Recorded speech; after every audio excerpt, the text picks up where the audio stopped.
Japanese jazz pianist Miki Yamanaka came to the United States in 2012, searching for a jazz community within which she would grow and prosper. And of course, her chosen city was New York, where she attended Queens College.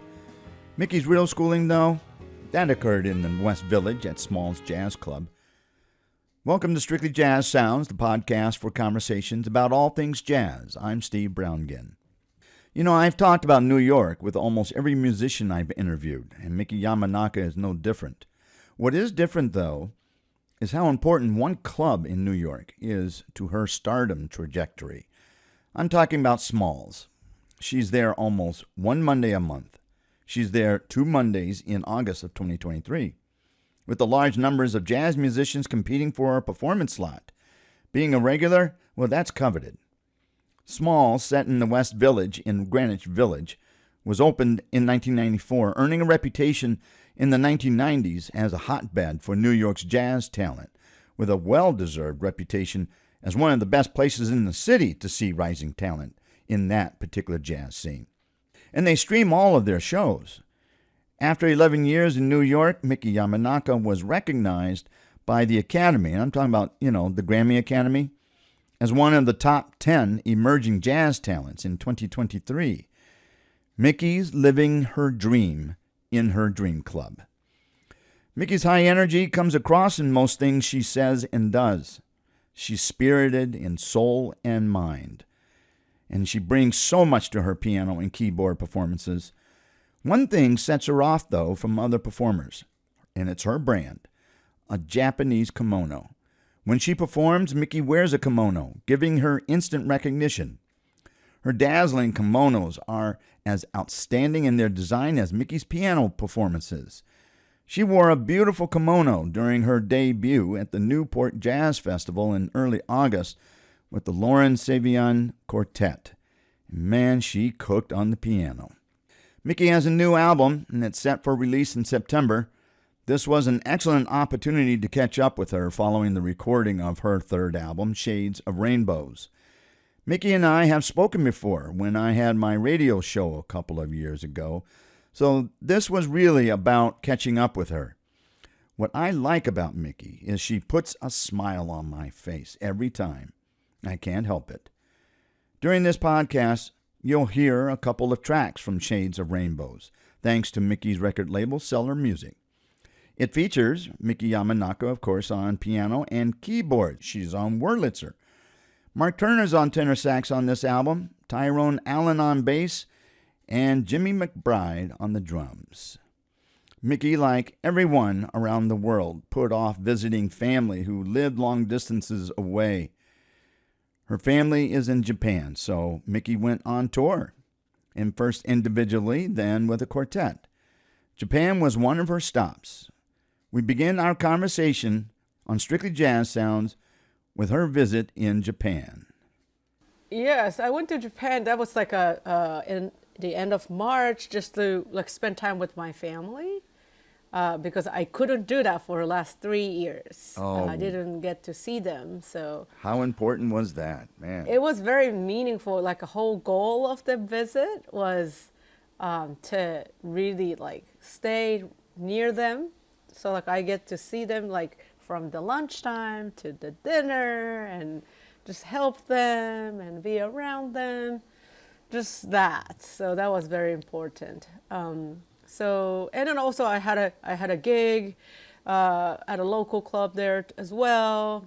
Get reconnected to the audience that I used to play. How did that feel for you? That was really nice. That was really nice. And I didn't think of meeting a new people so much because I didn't really advertise really well because it was a really last minute decision as well. It was a really given by the club owner, who is a friend of mine. And he was like, "Hey, you're coming home. You got to play. You got to play for our people." So I was like, "Yes, got it."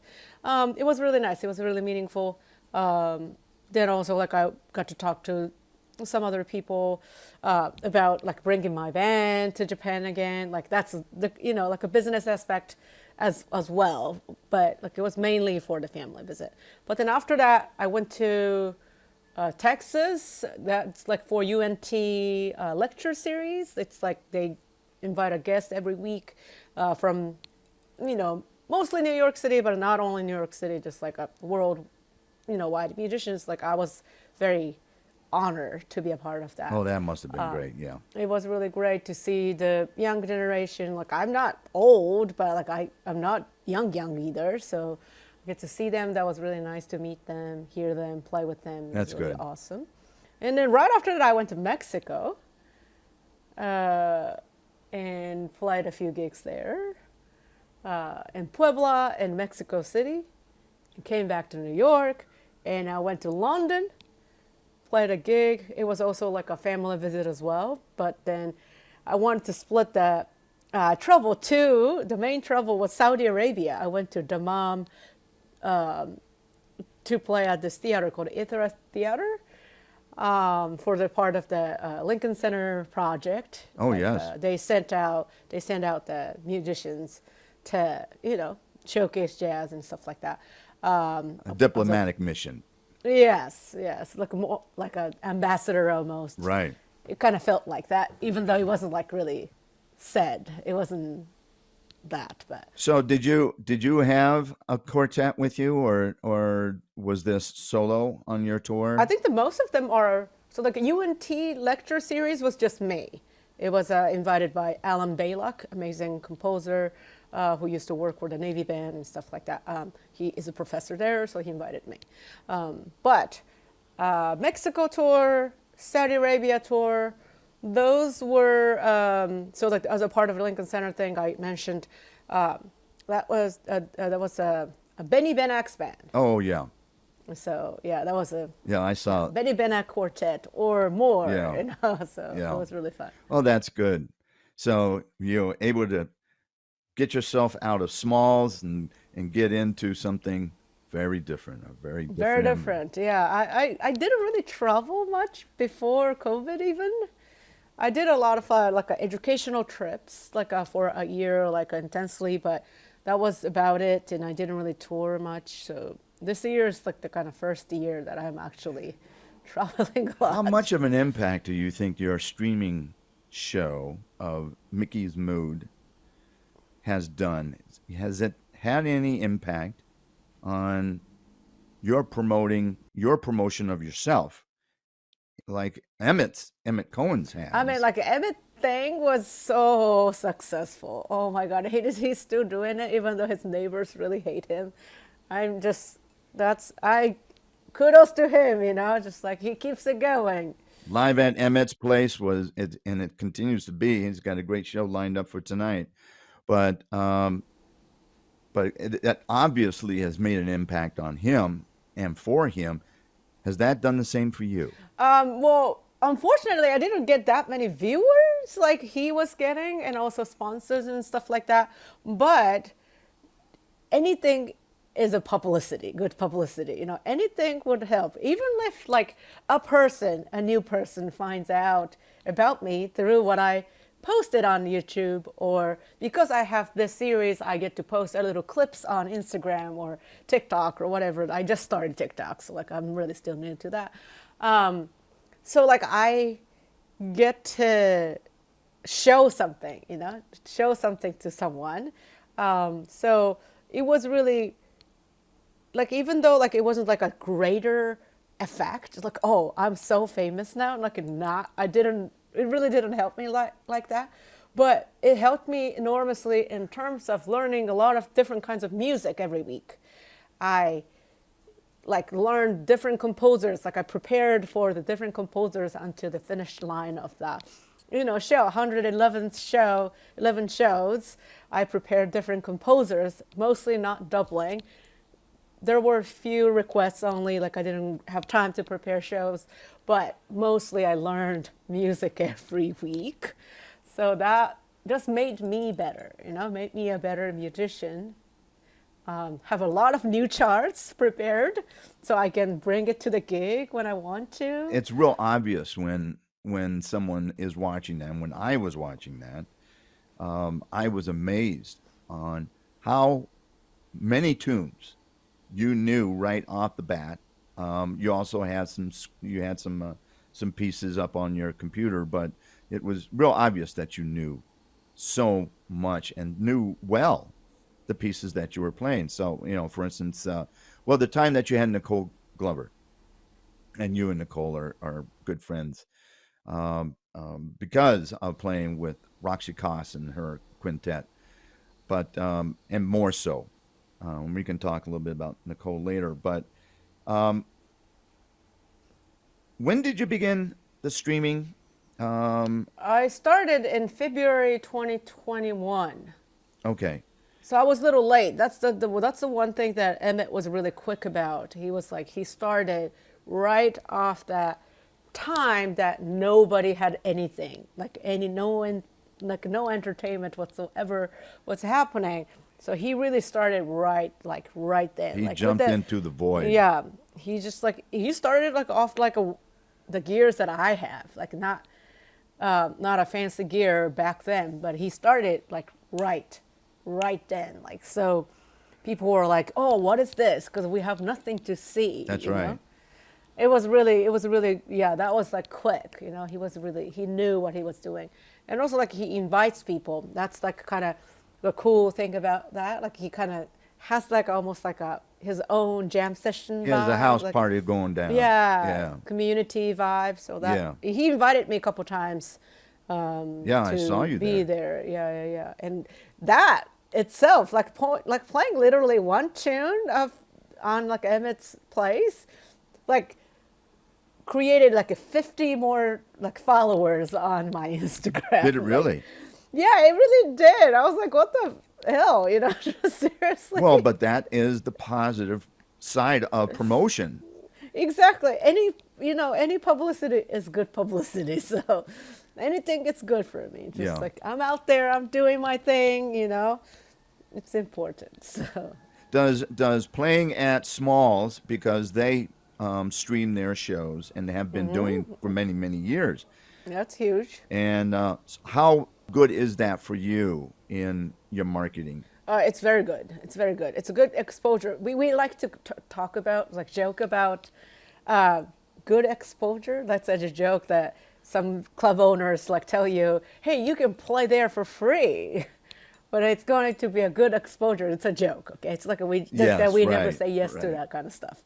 Of course not. But we used to say yes to kind of stuff, because we didn't have any gigs. We always have a path, usually normal musicians, not a prodigies, But just if you start like that, just you say yes to free thing, whatever.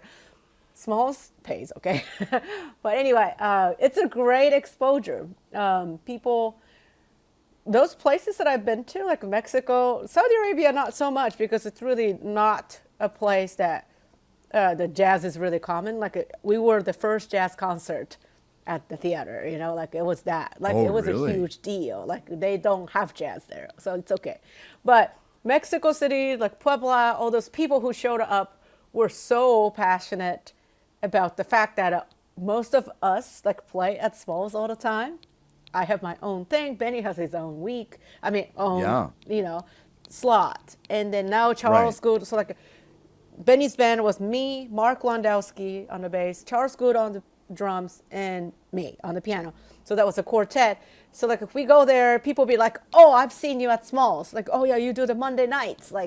People were so aware. When I went back to Japan, people were like, I'm here because I saw you at Smalls. Wow. Yes, it's a huge deal. It's a lot of subscribers and a lot of a come and go, I've heard of this place before. And then the fact that I'm wearing kimono, it's very visible, it's really, they can notice that's me. If either me playing actually serious music or me being drunk and scatting or playing the bass, it doesn't matter. I'm very visible. People can see. Well, you've created a brand with your kimono. Yes, and I like it too, so it works out perfectly. Yeah, it seems to have done very well for you. Patrick Bartley was on a tour with you? Yes, in Japan. That was in December, back in December. That was back, so he was back in December. As an aside here, because I'm not here to talk about Patrick Bartley, but that must have been an interesting experience with Patrick in Japan, knowing Japan.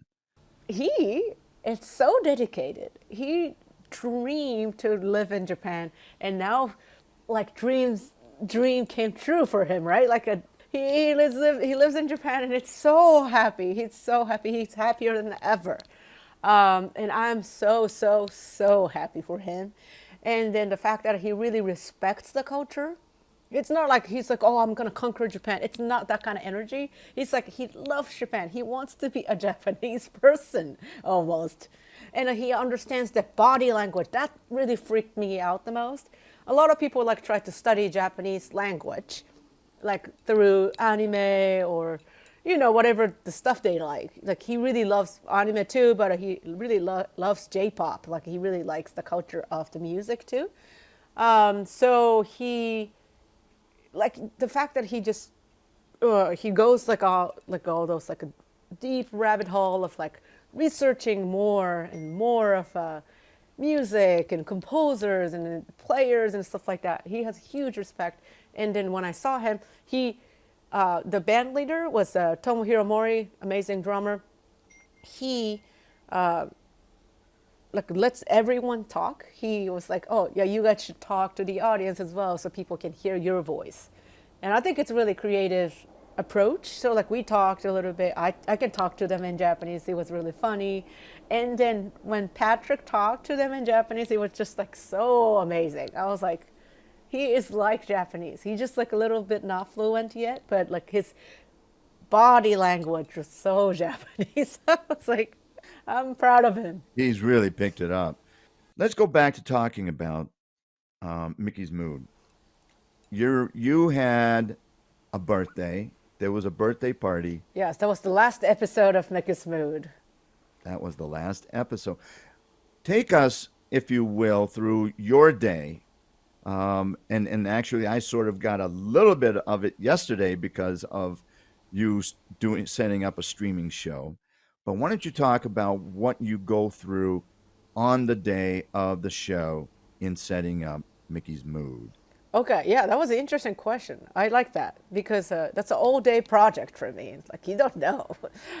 So like you have to, first of all, you have to open the piano. Like when you practice, you don't really open the piano, but like I open the piano. That's like how it starts.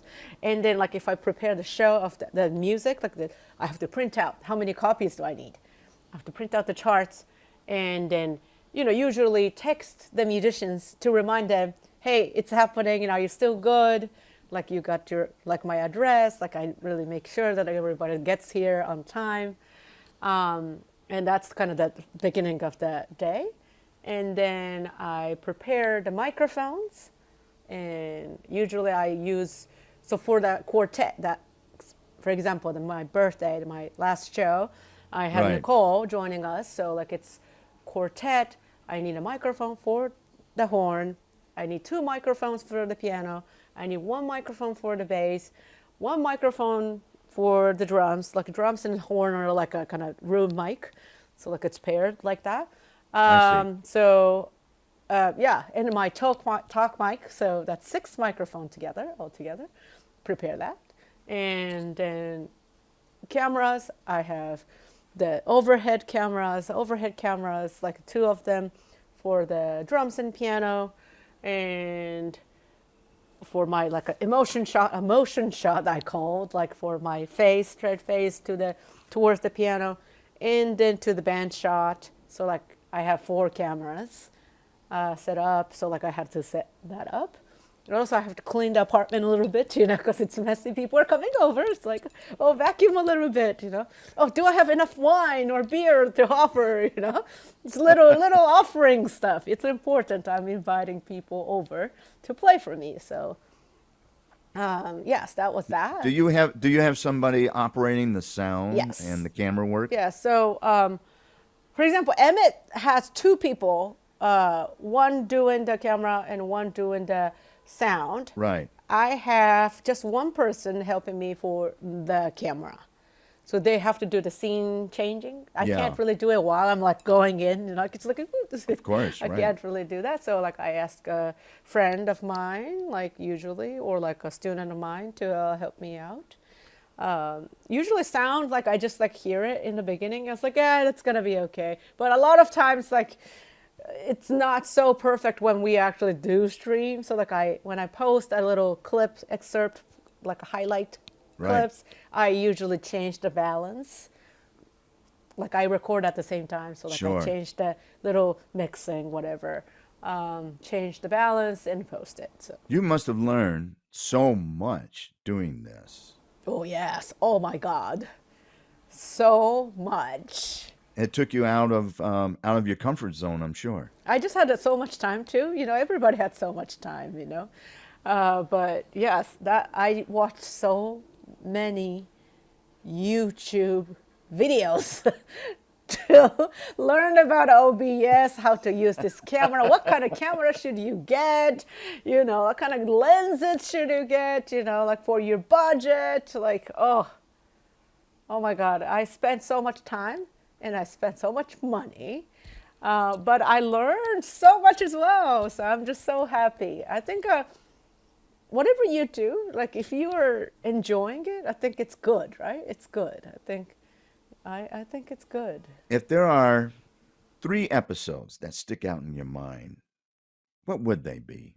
I think one of them would be the Wayne Shorter tribute that I did with Wayne Ascoffrey and Massimo Biolcati. That was like, I've never played with that bass player, Massimo. Like I've heard about him so many times, but like I've never played with him. And then Wayne Ascoffrey, like, and I didn't know that they went to Berkeley together when I booked them together. Just like I really didn't know the personal connection and about it. Just sometimes it happens like that. One of the crazy ones was like when I called Venetia Gould, amazing vocalist, and Noriko Ueda, who has been super busy with Artemis, great bass player. I didn't know, but all 3 of us have the same birthday.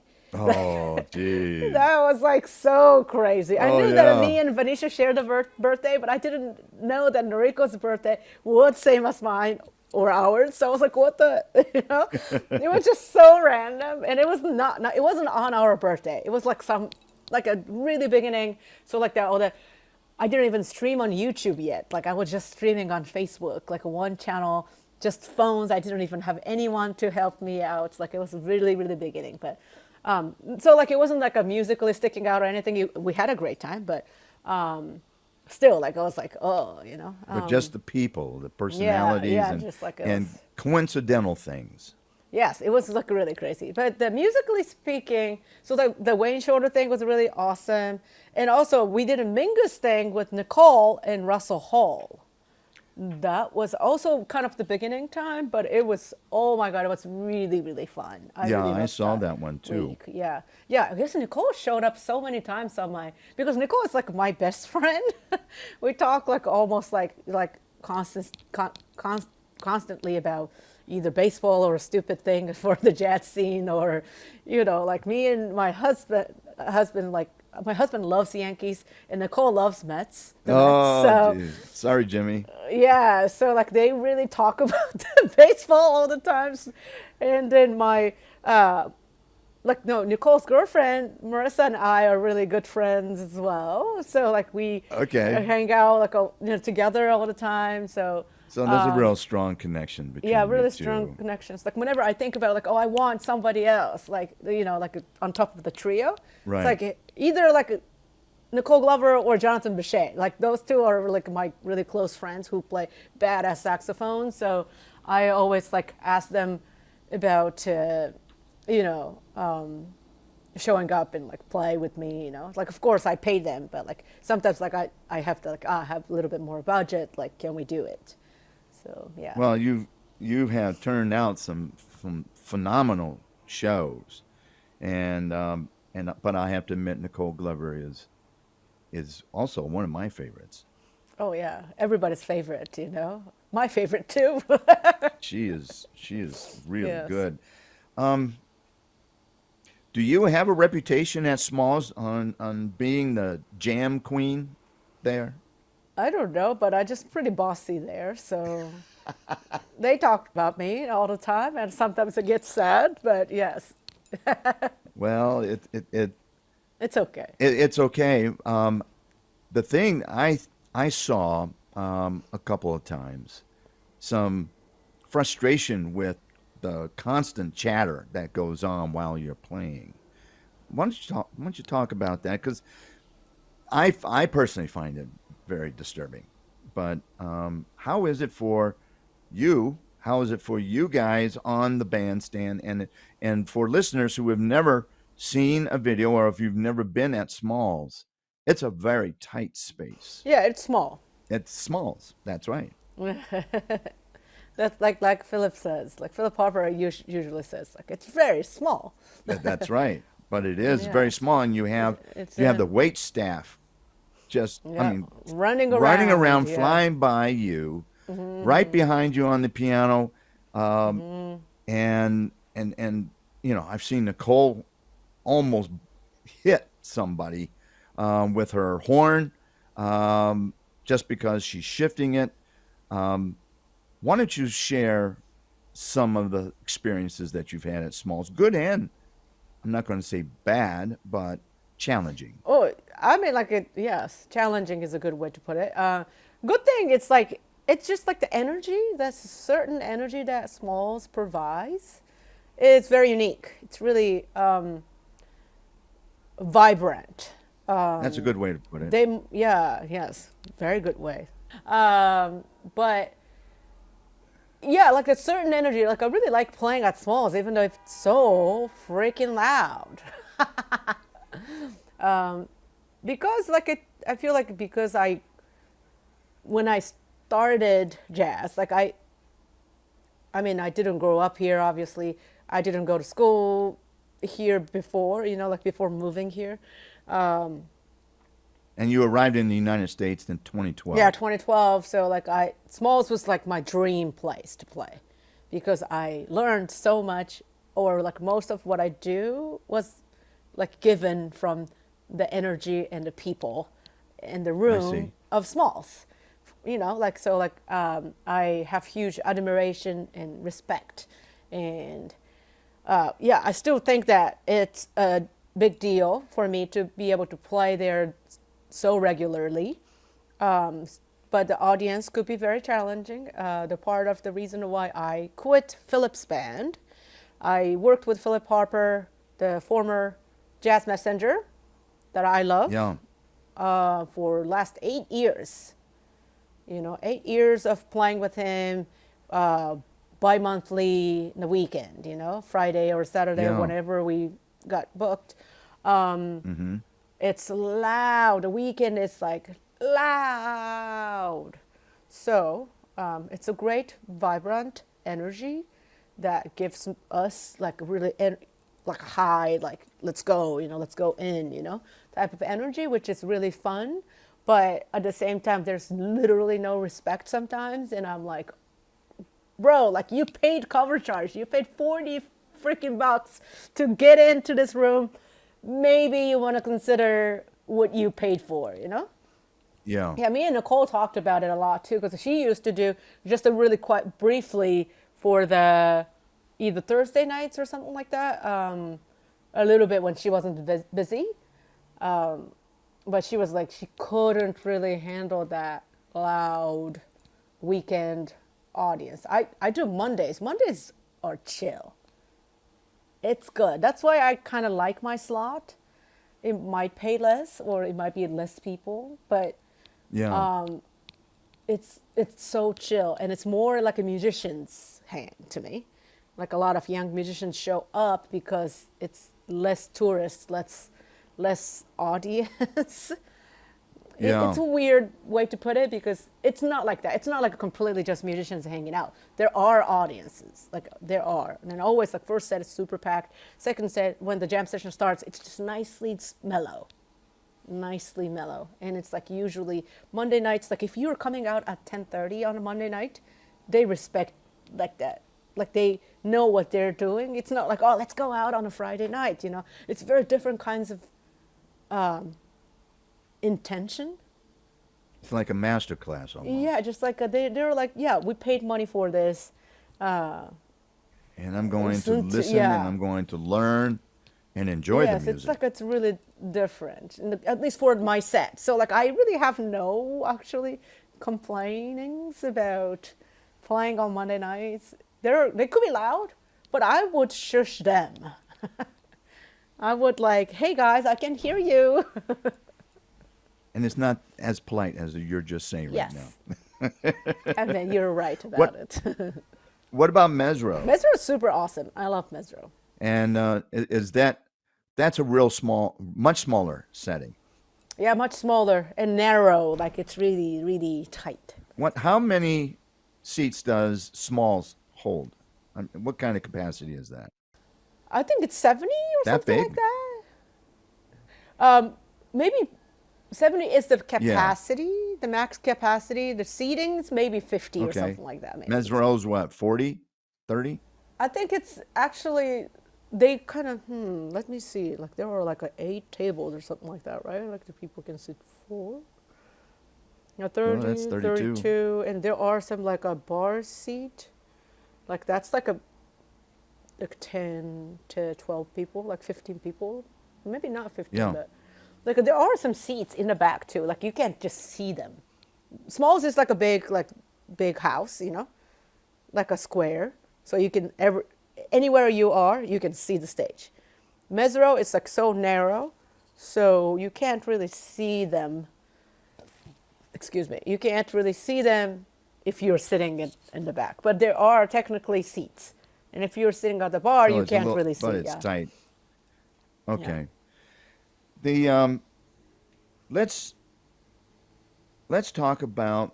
Well, first of all, I want to congratulate you for being selected as the top 10 emerging Thank you. artists. Thank you. I saw that and I was so Thank pleased with that. you. And on top of that, on their website, you are the feature artist that they start with.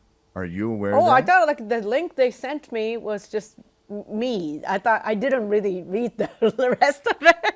No, the entire Yeah. thing is everybody Oh, I there. see that. Oh, that's cool. That's it started with me. Yeah. Yay.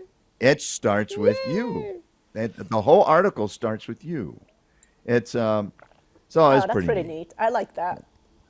Yeah. Yeah, and I had recently spoken with Julieta Oh, Eugenio. yes. Julieta, we went to school together, like we went to Queens College. Yeah, No. together. Now I knew she went to Queens Yeah, College, at the same but you time. went together. Yeah. We didn't Oh my really God. overlap the ensembles or classes that much, but I Yeah. knew that she went there, yeah. I knew that she So was there. now she's part of the top 10, and you are apparently at the top of the 10. At least I'm going to assume that. But maybe I shouldn't do that. You had a project called Origami. Yes. That is a different project than you have usually done. Different music Yes. than you usually do. You're usually into hard bop, post bop sound, and with Origami Project, which had you with Vicky Yang on keyboard and the conductor. Nicole Glover was on tenor sax and bass clarinet. Carolyn Davis on alto sax. Mike Rodriguez on trumpet. Harish Raghavan on bass, and Jimmy Macbride on drums. Yes. Your husband, Jimmy Macbride. That's right. Yes. What a project. Why don't you explain this project and where did you perform? I think that's a very important component. And it seemed to me that might be, and maybe I'm wrong on this, but it seems to me that just because of where you were going to perform this, it drew a different type of writing Correct. from you. Yeah, so the whole reason why I put this band together was because, one, me and Vicky are really close friends as well, and she's a badass composer. I She's see. a composer, like first composer, and she plays piano as well. Then I really wanted to include her for one kind of like a larger ensemble, if I do. And then at the same time, we didn't really have time to do, or like the venue to do, because like to be able to hire that many people, we need budget, we need a place to be able to do that, and it's really hard to negotiate that kind of stuff with other people. But fortunately, Ryo Sakairi, who books and who runs Jazz Gallery, we played at the Jazz Gallery. At the Jazz Gallery, that's an important note to and make then here. like she puts together a lot of like adventurous music or like super like traditional, you know, no, I wouldn't say bebop, but hard bop for sure, bands as well. Like it's a very diverse genres under the umbrella of jazz. So I see. She saw me performing with either, I think it was with Michaela, tap dancer, Michaela Moreno Lerman. And then she saw me performing and she was like, oh, I know you. Like she knew me before, because both of us are Japanese. She knew me. And then she was like, why don't you bring your own project? And do you have anything interesting, like something that you don't really do? And I was like, oh, that's interesting. That's interesting, yeah. And because the Jazz Gallery is a nonprofit organization, they pay, the payroll is a little different system. They pay each one of us the same amount of money, regardless of like what kind of the turnout it becomes, you know, just like I see. It's like not depending on how many people showing up or like how much tickets you sell. Same thing basically. But so like that was a really basically other places pay the door sometimes, yeah, and sometimes, and Jazz Gallery had a set pay scale. Yes, set pay scale that if that exceeds that cost, that band cost, and also the cost of them hiring the people who work there, and if that exceeds, if that ticket sales exceed, you get more money. Maybe I shouldn't talk about that, but I think it's okay to talk about that. No, that's important though. Yeah, so like I was like so pleased. Mindset. Yeah, so pleased to know that I could hire whomever I want and the size of the band that I want. But I didn't really want to go super big because I first of all, I didn't have too much time to prepare the music. That was like, she originally gave me the gig like a month prior. I was like, dude, I have no time to prepare. I need like at least a couple months. So like I postponed the gig to April, but then I knew that my vacation / like taking care of my family was before that. So I was like, oh, I gotta prepare for the music. But then I had this idea of the piece called Numbers that's like not musically notated at all. It's just the numbers. And then the musicians interpretate, like they think about whatever they think and they play. So that was an idea. Oh, that's exciting. So like I did that. And on top of that, I made arrangement of a couple of my old tunes, like the hard bop tunes or like a post bop tunes, to sextet or septet when Vicky played a couple of tunes of mine too. And then Vicky also brought a couple of tunes of hers. So because I really wanted her to shine as well. Like she's been really like working on underground. She's like she has helped so many people. Like the Revive big band. She's been arranging for them. Oh, that's great. Yeah, like she's done one of their shows at the Carnegie Hall. She did the whole like a string or like orchestra arrangement, copyist work. Like she's been working really, really hard. But like composers don't really get to work so often. It's depending on what kind of project comes in. You know, comes and goes. It's not like a piano player get to work for, you know, a bar gig. So like you get to at least make $100. It's like it's not like that. So yeah. I really wanted Vicky to do her thing. Like it's not like being asked to do arrangement. Like I really want her to bring her composition to my band. So she did that. And like I had like, dude, such a great band, first of all. Oh yeah. Like when I talked to those people and they were down and they were available, I freaked out. I was like, oh my God, are you guys serious? That's outstanding.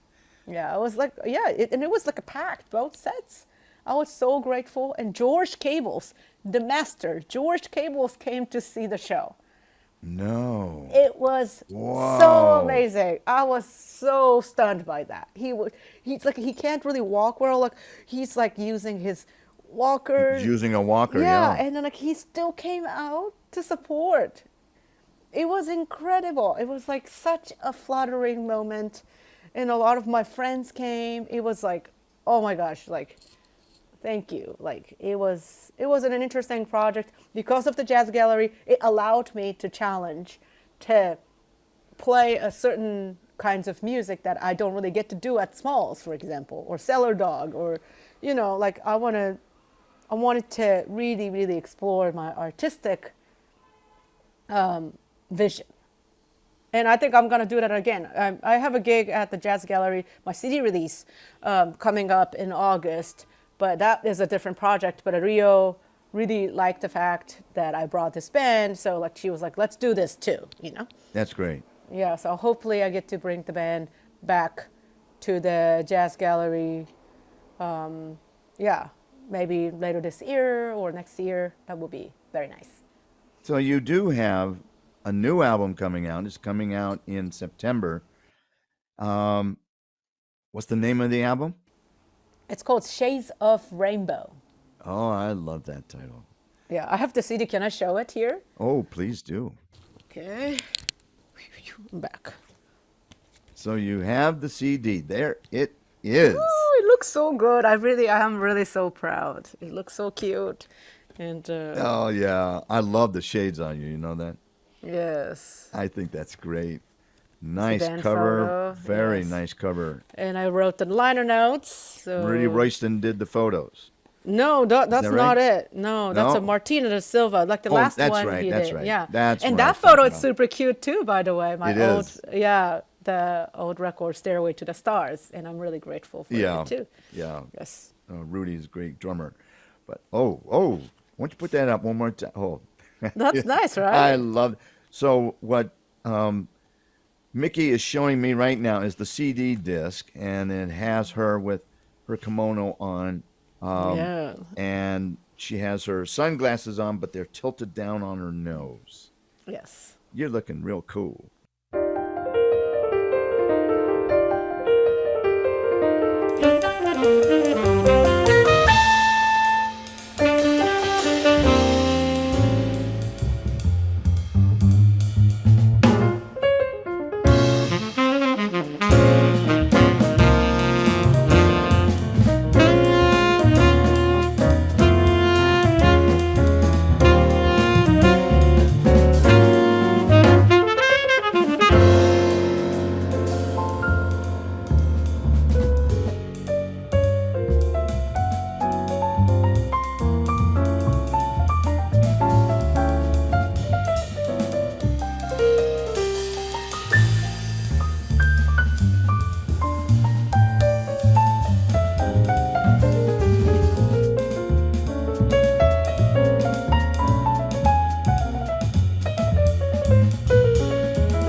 important. Martina da Silva, who did the photos, Yeah. is an incredible jazz vocalist. And she puts together a lot of like a video series. Like she didn't do a streaming. She was like a different way of putting. She has really interesting visual. Like she is very unique. Like the way she sees things are very unique. So she is like a great photographer. Produces a lot of like a covers, like some like a pop tunes, but like with the jazz musicians, or she does jazz covers as well, and she puts on YouTube, and like it's really incredible. So she's just, oh, she's a quite incredible vocalist, and then also a great photographer. Then the photography work in this is really good. I know, right? It's But really smoking. I like the artistic component that she did on the disc. Yeah. That is really sharp. Yeah. So who's in the band? Yes, I'll talk about it. So It's go ahead. So my husband Jimmy Macbride is on the drums, and my favorite bass player alive right now is Tyrone Allen. He's young, but it's my favorite. He's that's my great. favorite. And our special guest is Mark Turner on the saxophone. Mark Turner, who was Yes. on the last album. Yes, correct. But he was just a special guest, you know. He was, For yes. the last record, he played maybe 4 or 5 tunes on the record. This one, he played the entire record. So. And it sounded great to hear hear a slightly different arrangement of Oatmeal. Yes, it's with I play the Wurlitzer. So like my old record, Mark also played my song entitled Oatmeal. And it was like a really nice and quirky, but it was no drums. It was recorded at home. It was like a different kinds of like a sound, you know, different kind of sound. But this new record has full quartet playing that song. And I play the Wurlitzer. It's really quirky and fun. It's really, really, Well, really I fun. wanted to talk about that because Yeah. this is the first album that you have done in electric keyboards.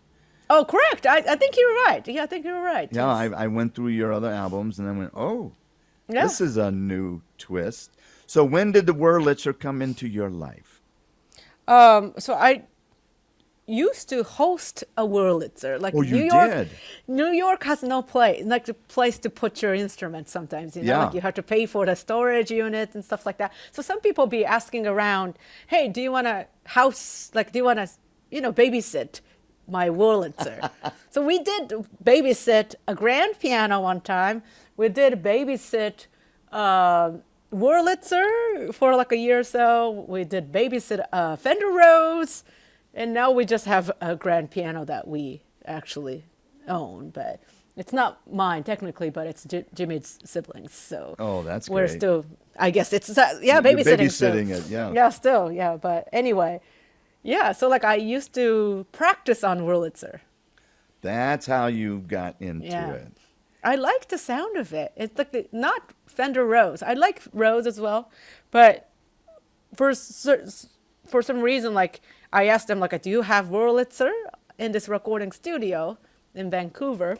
And they said, like, yeah, we do actually have pretty good Wurlitzer. It's like, yeah, prepare that for me. So what would be the difference between a Fender Rhodes, which so many people, I mean, that's what you commonly hear when they talk about, I got a Fender Rhodes, man. Yes. You don't hear somebody say, I got a Wurlitzer, man. So why would you do a Wurlitzer versus a Fender Rhodes? What's the difference? I think it's just the kind of sound, like how Fender Rose is like thick. Wurlitzer is light to me, but it's like I've got both unique, like a electronic piano sound, you know. Yeah. And it's the good thing about both instruments are like that's acoustic instruments, you know. It's even though it's an electronic sound and it needs an amplifier and stuff like that, but it's just actually a hammer hitting the, you know, whatever the keys or like the sound That's right. board. Right. So I think that is very important. It's not like me playing the Nord. That is very different, yes. It's very important for me. So like both, like Wurlitzer and Rose, both great, but just specifically I like the light sound of Wurlitzer. So like I use that. You know, I had mentioned before about the composition Oatmeal. First of all, before I talk about my impression of that piece this time versus the last album. Why don't you tell the story of how you came up with the composition? Yeah, that's my favorite story to tell. It's you a know? great like story. On the microphone, I always get the best laughs because that's how I do it. Okay, so it's like this next tune is called Oatmeal. I wrote that song during the pandemic. It's the beginning of the pandemic when you are really like messed up, you know. And then how many people like oatmeal in this room? It's just like everybody's like, yeah, you know. And I said, I hate it. Everybody loves that. I was like, what? You know, like, yeah, this is like, yeah, if you've come to my show, you've heard it. You know, that's like how often I talk about it. But anyway, so my husband and his sibling, Alma, eat oatmeal all the time for the breakfast, you know? Right. Because they were staying with us for the pandemic. During the pandemic, we didn't think the pandemic will be that long, you know? It's like, oh, maybe like a couple weeks you can stay with us. Yeah. Then we ended up hosting Alma for like 3.5 months or something like that. And they're Yeah. eating oatmeal. I hate oatmeal. So like I started making fun of them eating oatmeal. So like I was on the piano. I was like, oh, you guys are eating oatmeal. Like then I was like literally singing along and just like playing that vamp and like started playing melodies and stuff like that. And I was like, dude, it kind of sounds cool. I'm going to do this again. So I recorded like a voice memo on my phone.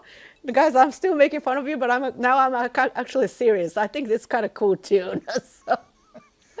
Well, it works Yeah. really well with the Wurlitzer. Right? Did you like it? I really love it. I think that the Wurlitzer, hearing the comps, hearing how it fits in, it's actually more subtle, and it works. Yeah, I think it does. Yeah. And it was interesting that, you know, nowadays people don't really repeat the tunes that they recorded already, Yeah. right? But I was like, so Mark has played my music before from my old record, even, like when I did a gig at Smalls or whatever. And the title on the last album is? Well, my last album was Stairway to the Stars, but That's right. even that one before was One Human before Dust is- Human Dust Sweet. He was not on it, but I actually did ask him to be on it a couple tunes as a guest, but he was not available. It was way before pandemic. And he was very wasn't busy. Yes. super duper busy, and I was like, oh, maybe I can have him for a couple tunes as a guest. I even wrote 2 horn arrangement and everything, but it didn't work out, so it's okay. But so he ended up playing some of the tunes from those old records when we did a gig, like in-person gigs in the city, and he sounds so great. So I was like, maybe I'll record some of the old stuff as well. So I actually recorded one of the tunes entitled March from Human Dust Suite as well, but it didn't make it to the record. But it's going to be a bonus track for the people who order from my website. Oh, So that's good. It's just mixed in, like, you know, it sounds great. But yeah, just we don't really do that too often, do we? Like, I don't think they do that. They always put together a new concept every single album, you know? I don't have that this time. I was like, I just wanted to play the tunes that we've been playing together. Yeah. So Oatmeal was one of them, and I was like, dude, hard to pass this. Wurlitzer sounds so great on it. It's like, let's do it. It was the one take, by the way. It was like a first take. It was one take. It was one take. I was like, that was it. I was like, it was great. I'm sorry. It was. That sounded like it came right out of your living room. Yeah, exactly. It was just like a perfect take. I was like, that's it.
because we've talked about Nicole, we've talked about Vicky, we've numerous other women, there appears to be this influx of women in jazz going on today. And, I mentioned about Roxy Coss and what she's doing. Terry Lynn Carrington with Jazz and Gender Justice Institute at Berkeley. And you have Terry Lynn, you have Roxy, Chris Davis, Esperanza Spalding, Linda Mahon, Marta Sanchez, Nicole, Sasha Berliner, Melissa Aldana, Brandy Younger, Ingrid Jensen, Allison Miller, Julieta Eugenio. There is this huge balloon, this explosion almost of these women coming forward now. Why don't you talk about that? I think it's a really great thing that it's like people get to see us play more. I think it's important for especially the younger generations to be able to see that it's a normal thing. It's good because it's very, very male-dominated business, unfortunately. Yes, and it's a fact, and it's the history, and we don't have to deny that. It's just like it's the history. It's okay, it happened, But let's focus, female, of course, it's important. Like, let's focus on like more of the transgender people, like a Chloe, Roland's like they have been amazing. Like there are like people who are like really focused on like gender and what they have to say politically. They get to perform and they get to be seen. It's really important for me. So there are a lot of great, they have been around, you know what I'm saying? They have been around. Right. They have been around, but it was like not so visible. But now finally such a, like I don't want to say PC because like, they want to be like, including everyone, whatever. But I think it's very important to include all kinds of people. It's like, if it's a woman, and then let's not just focus on white women, black women, Asian women, just like all kinds of women, from like Middle East, from, like not just like the Black American people, like people from like that Africa, just like, let's hear all kinds of women or all kinds of like, people in general. Like I think it's like just a diversity. Like if you see a festival and then, or like if you see a band that's a full big band and you see all white male, it's like cis male big band, I would say it's not about them being killing. It's just about presenting what jazz music is. It's like, even though I said it's a fact, and it's a history that it's very male dominated business, but for now, just like jazz is always like influenced by the culture where they traveled. Horace Silver traveled. He saw the Japanese culture. Like Art Blakey went to Japan, see the Japanese culture. They wanted to incorporate that. They went to Cuba. They wanted to incorporate the Cuban, influence. Dizzy did that a lot, or whatever. Those like the influences. It should be always like, it's not just one kind of a little bubble.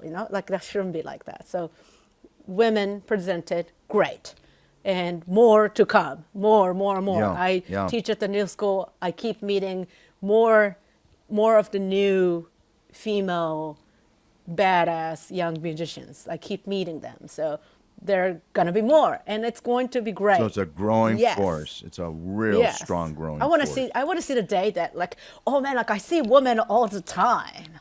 It's like, that is a great day. It's like, that's a good day to come. So having a band like Artemis shouldn't be uncommon. Oh, shouldn't be uncommon. Like Artemis is not all female band. It shouldn't be like like I shouldn't say that. I feel like because they're individually and incredible musicians, You know, like I mentioned about Noriko. Noriko Ueda is the bass player in Artemis. She's great. incredible. She has been working in New York Yeah. City. She has been touring all over the world, but people didn't really think about, you know, like Artemis is because they happen to be all female. I don't think Rini Rosales wants to call that as an all female band. It's not that. This is not the intention at all. There are women who are playing jazz. There are women who are playing jazz with each other. There are women who are playing jazz with men. And that's just the way it is. But it is important to acknowledge the fact that we need to pursue getting more women involved in the jazz community and have their music played as well as compositions, or have women who are producers, women who are promoters, women throughout the jazz industry. Yeah. And I think, you know, that Rennie talks about that, Roxy talks about that. You know, it is a very important component. Is there a network of women that you're a part of? I mean, are you getting yourself involved in something? No, Roxy does the Wejo. And my dear friend Tahira Clayton also works for them too. And Tahira asked me to mentor one of those young female pianists. So I am doing that. I'm teaching her, I'm mentoring her. And Roxy's organization is called? Women in Jazz Organization. So shortened. Yeah. So it's a Wejo, like they call it Wejo. Yeah. And they have been working hard. It's been like several years at this point, I guess. I used to go to their meetings and stuff like that, but I just didn't have too much time to spare, sadly. And I'm not involved with them at all, but I admire. But you have Roxy also talking about mothers who are playing jazz. It's so amazing. I want to be that. We're working on it, actually, me and Jimmy. I want to have a kid in a few years. So that's going to be a badass kid. Oh, yeah, baby. So where are you headed next? What are you doing? Got anything going on right now in the next month, 8 weeks? I'm playing at the Birdland Theater again in September. Early September. That's not part of the CD release gig because Jimmy cannot do it and Mark cannot do it. So it's going to be a special trio weekend that Jeff Dane Watts is playing with me. Oh, that's exciting, yeah. So we're going to play a couple of my tunes, but like it's mostly like playing tunes. No, that's great. Like Explorer standards, and like a Tyrone Allen is playing the bass for a couple nights, but he's not available for the first night, so I'm going to maybe get a little surprise guest on the bass. Good. To do a little nice 3 nights run. It's from September 1st to the 3rd. It's going to be exciting. Okay. This is wonderful Miki Yamanaka from New York City. Here with us at Strictly Jazz Sounds. Miki, has been a delight. It's always a delight to talk to you. Thank you. A reminder, Miki's new album, Shades of Rainbows, will be available for sale on September 9th. The 2 tracks you heard on this podcast are That Ain't Betty and Oatmeal. Miki is on piano on the first track and on Wurlitzer on the second. Thanks to Cellar Music for use of that music for this podcast. Martina De Silva is the photographer who did the camera work you see on this podcast cover. The theme music is by Johannes Wallman from his composition McCoy, which can be found on his album Precarious Towers. Jazz festivals are still playing in communities around the globe. Support live jazz wherever you are. When you subscribe to this podcast, you will be one of the first to receive new episodes and information when provided by Strictly Jazz Sounds. I'm looking for a sponsor. If interested, please contact me through my website. Future episodes include Terry Lynn Carrington, Brandy Younger, and Roxy Coss. You're invited to join my Facebook group, Jazz Enthusiasts, and my Facebook page for Strictly Jazz Sounds. Share this episode with family, friends, and colleagues. And thank you for listening to this episode. Hope you enjoyed it. This is Steve Browngen.